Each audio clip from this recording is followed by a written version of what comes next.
You're doing everything right. You got the advice. You followed it. Every month, without fail, you move 10% of your paycheck into savings before you spend a dollar on anything else. You've been doing it for 3 years. And yet, when you open your account and do the math on when you can actually stop working, the number that comes back doesn't make sense. At this rate, you'll be 74 before you have enough to retire.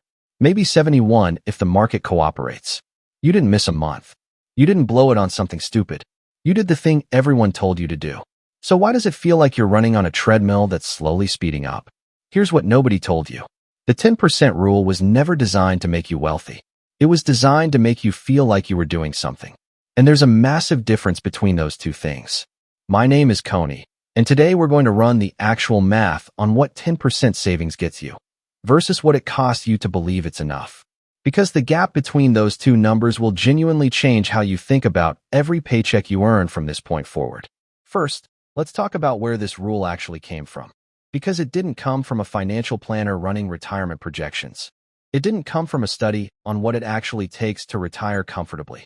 It came from a book published in 1926, The Richest Man in Babylon, George Clason, a self-help book written during a completely different economy, before Social Security existed, before employer pensions disappeared, before healthcare became a 6-figure retirement expense, before the average lifespan stretched past 80. The advice was revolutionary for 1926. For a working adult in 2026, it is dangerously outdated. And yet it became the default. It got repeated by parents, shared in personal finance forums, handed down through generations like it was gospel. Save 10%. You'll be fine. The problem is fine and wealthy are not the same thing. And in 2026, fine has a very uncomfortable price tag. Let's do what almost nobody actually sits down and does. Let's run the honest numbers. Meet Jordan, 28 years old, makes $60,000 a year, which is close to the median individual income in America. Jordan is disciplined, saves exactly 10%, $6,000 a year, $500 a month, starting today. We'll assume a 7% average annual return, which is the inflation-adjusted historical average for a broad index fund. After 10 years, Jordan has roughly $83,000. After 20 years, $245,000. After 37 years, when Jordan hits 65, the portfolio lands at approximately $878,000, just under $900,000. After nearly 4 decades of consistent saving. Now here's the question nobody asks at that point. Is $878,000 enough to retire on in 2065? Using the standard 4% withdrawal rule, that portfolio generates about $35,000 a year in retirement income. Before taxes, Jordan's salary in 2026 is $60,000. After 37 years of inflation at even a modest 3%, that $60,000 has the purchasing power of roughly $185,000 in 2065 dollars. Jordan saved diligently for 37 years and retired at less than 20% of their future cost of living.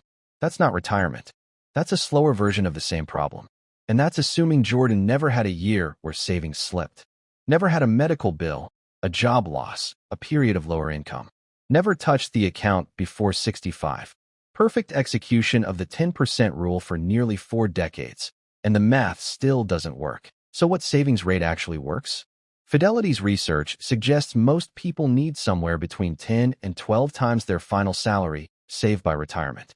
On a $60,000 income, adjusted for inflation over 37 years, that target is not $878,000.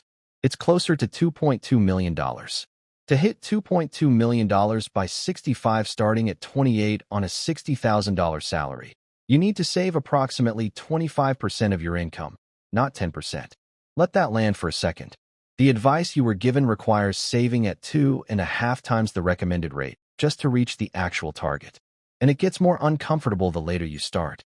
Start at 35 instead of 28, and that number climbs toward 35% to 40% to hit the same target. Start at 40 and you're looking at saving nearly half your income for 25 years. The 10% rule doesn't just undershoot the target. It undershoots it by so much that following it faithfully can actually be worse than understanding the real number early. Because it creates the illusion of progress while the actual gap quietly widens every year. Vanguard's 2024 How America Saves report found that the median 401k balance for Americans aged 55 to 64, people a decade from retirement, is $87,571. Not $87,000 per year in income. $87,571 total. The average, which gets skewed upward by high earners, is $244,000. Still less than a third of where it needs to be. These are not people who ignored the advice. Many of them followed it exactly. They just followed advice that was never calibrated to the actual target. Here's where it gets worse. Because the 10% rule has a silent partner that almost nobody talks about. Lifestyle creep. Every time income goes up, a raise, a promotion, a better job, the 10% rule adjusts automatically.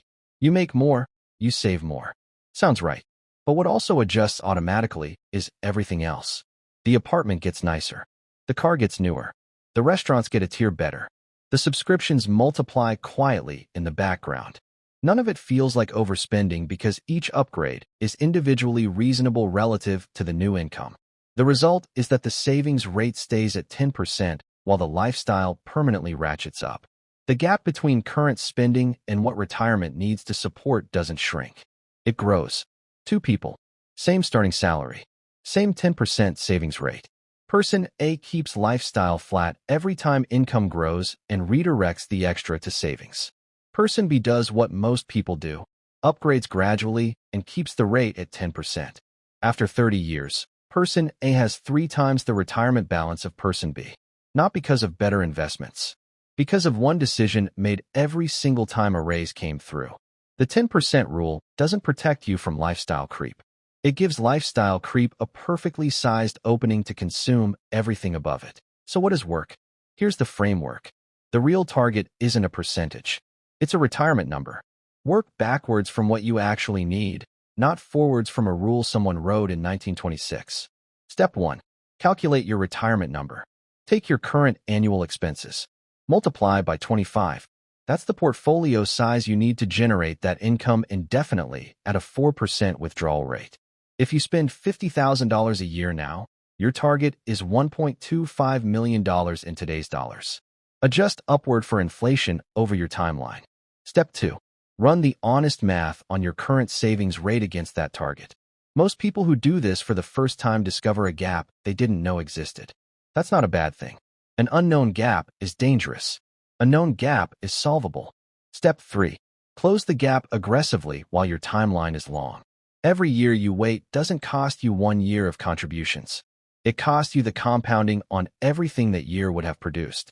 At 7% annual returns, money doubles roughly every 10 years. The $500 you don't invest at 28 isn't $500 less at 65. It's closer to $6,000 less. Step 4. When income increases, the savings rate increases first, before lifestyle sees a single dollar. Not half the raise. Not a portion. The rate goes up first. This isn't about living on nothing. It's about understanding that every percentage point of savings rate you add in your 20s and 30s is worth dramatically more than the same percentage added in your 50s. The math is that lopsided. The people who retire comfortably aren't the highest earners.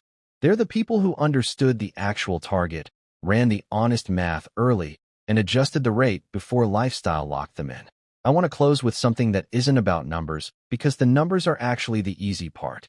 The harder part is that the 10% rule feels responsible. It feels like discipline.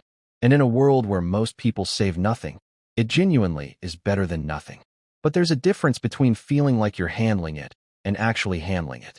And the gap between those two things is what quietly determines whether you have options at 60 or obligations. The person who runs the honest math at 28 and adjusts, even uncomfortably, wakes up at 55 with a number in their account that gives them choices.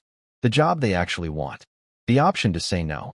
The ability to stop before their body makes the decision for them. The person who followed the 10% rule faithfully for 30 years wakes up at 58 realizing the treadmill doesn't have an off switch. Both of them thought they were doing the right thing. Only one of them ran the actual numbers. So do that. Right now. Not later. Not when the income is higher. Now. Because the most expensive financial mistake isn't spending too much on the wrong things. It's spending decades doing the right thing at the wrong rate. If this hit different than you expected, subscribe, because this is exactly the kind of math nobody sits you down and runs with you when it actually matters. And we do it every single time.